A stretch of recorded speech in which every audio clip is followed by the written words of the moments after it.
Air Mata Buaya ini film yang rilis pada tahun 2024 di Festival Film Toronto atau TIFF dan tahun 2026 rilis di Indonesia. Sebelum nonton, gue nggak tahu banyak ya, ini tuh akan menjadi tipe film yang seperti apa. Gue juga nggak ngeliat trailernya, walaupun ekspektasi gue agak sedikit tinggi karena ini tuh masuk di festival film ya. Harusnya akan menjadi tontonan yang lebih bisa gue nikmati. Sedangkan secara cerita tentang kehidupan seorang ibu dan seorang anak yang memiliki usaha taman buaya, namun kehidupan mereka tuh berubah ketika si anak ini yang bernama Johan bertemu dengan seorang wanita seumurannya. Kurang lebih seperti itu dari sisi plotnya dan sisanya gua nggak mau terlalu banyak spoiler di sini. Dan setelah gue selesai nonton, gue tuh baru tahu ya kalau Air Mata Buaya itu kayak mungkin bisa dibilang seperti kiasan ya, untuk orang yang berpura-pura menangis dengan tujuan untuk mendapatkan simpati, padahal dia nggak tulus. Dan bisa dibilang kiasan tersebut itu menjadi dasar yang ada di film ini, di mana sosok ibu yang merupakan orang yang sangat protektif terhadap anaknya. Dan menurut gua alasannya juga mungkin karena dia tuh nggak mau kehilangan anak satu-satunya. Feeling gue ini sih karena trigger ya dari apa yang terjadi di masa lalunya. Di mana sisi protektifnya ini tuh kelihatan banget dari kehidupan mereka ya, bagaimana dia tidur bersebelahan dengan anaknya gitu, sampai ke cara dia meluk anaknya yang udah besar gitu. Dan ketika datang seorang wanita yang bernama Arumi dan Harumi ini tuh perlahan mulai dekat dengan Johan, mulailah berubah si ibunya gitu menjadi lebih sangat protektif ya. Bisa dibilang secara keseluruhan kedatangan Arumi ini sih yang menjadi titik balik ya dari kisah yang ada di film ini.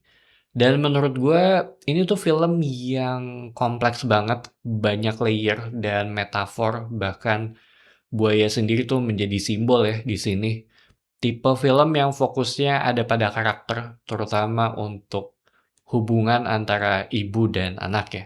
Sedangkan untuk Arumi, dia adalah seorang pendatang baru di daerah tersebut, tipikal wanita yang kuat juga gitu.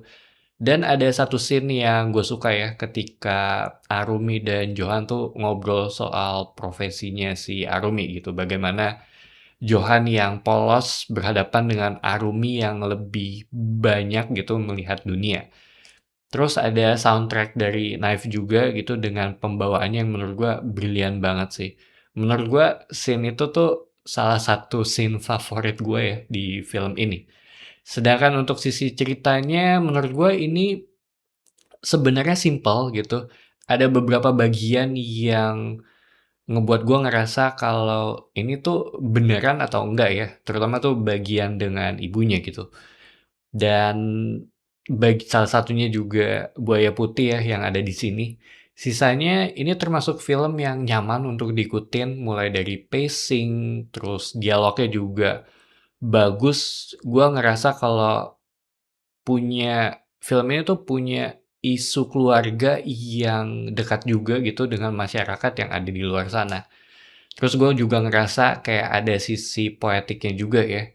Secara visual oke, gue nggak ada masalah. Sound design juga oke aja. Ini termasuk bukan tipe film yang termasuk berisik ya kalau menurut gue. Dan gue suka dengan penempatan lagu Naif aja sih yang ada di film ini.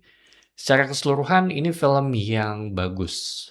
So, Air Mata Buaya buat gua ini bukan cuma film tentang taman buaya ya atau hubungan cinta remaja, tapi tentang seseorang yang terlalu takut kehilangan orang yang paling ia sayangi. Simple tapi kompleks di saat yang bersamaan. Salah satu film Indonesia yang menurut gua layak sih untuk ditonton.